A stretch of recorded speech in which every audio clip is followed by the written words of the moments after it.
What Scrum got to do with it? Just kidding, guys. Hey, it's Amanda. Today we're going to the basics. What is Scrum? Stay tuned.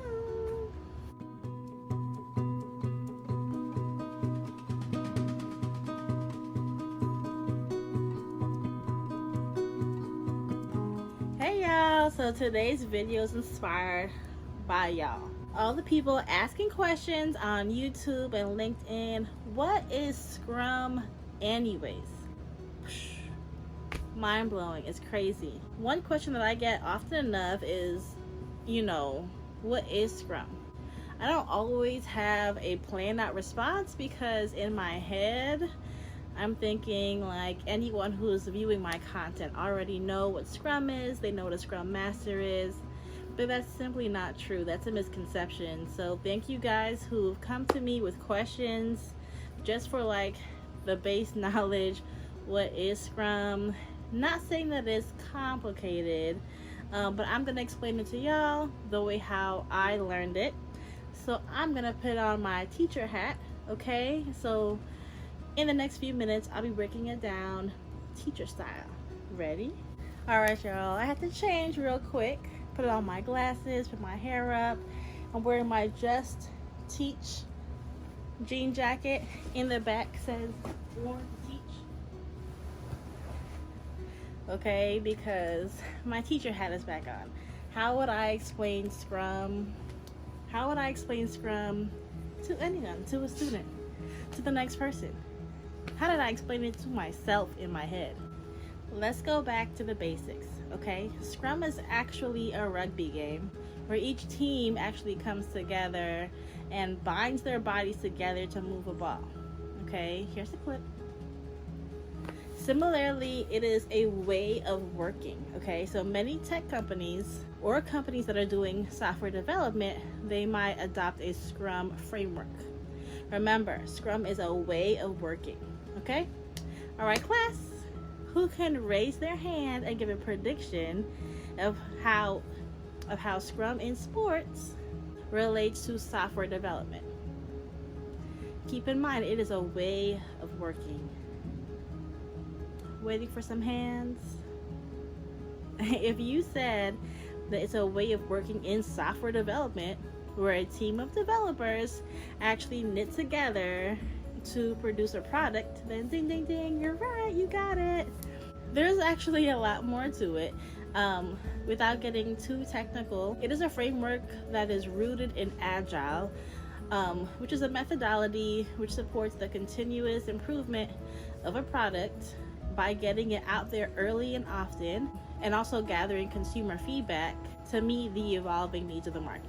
Okay, so Scrum itself has few simple rules, but basically every Scrum project should produce a minimum viable product, MVP. Basically, that is the simplest version of a product within a time frame on a continuous basis where the product improves during each cycle or cadence or sprint. Okay, so here's an image of what MVP could look like. Okay, this image is super common. Imagine this company has a goal of providing transportation. The old way of thinking, or waterfall, is to start with the wheels, then the frame, then the engine, then the car, okay? Throughout the whole process, there's no viable product. There's nothing that we can test along the way because we have to wait for, the seats to be installed and some way to be transported, right? During the time it took to produce the car, the consumer's needs might have changed. What if they want the wind in their hair?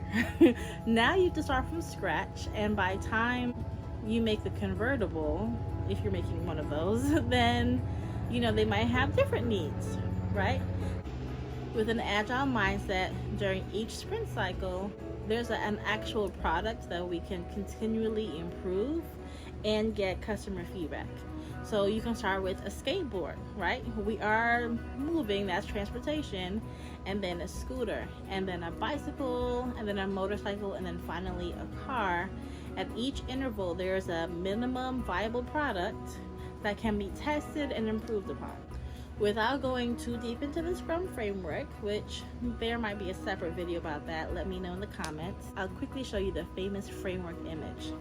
There are 5 events, which is sprint, which is actually like the whole time box cycle, usually 2 weeks. Sprint planning, which is like the first day of the sprint. You kind of map out all the work to be done during the sprint.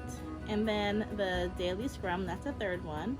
It's 10 to 15 minutes each day, where you collaborate with your team and talk about what you did the day before and what you're going to be doing this day, and if you have any potential blockers or impediments. The 4th event is the sprint review. That's on the last day of the sprint, where you kind of demo or demonstrate what the MVP was for that cycle. And then the last event is the sprint retrospective, which is where the team comes together to talk about what went well and what could be improved.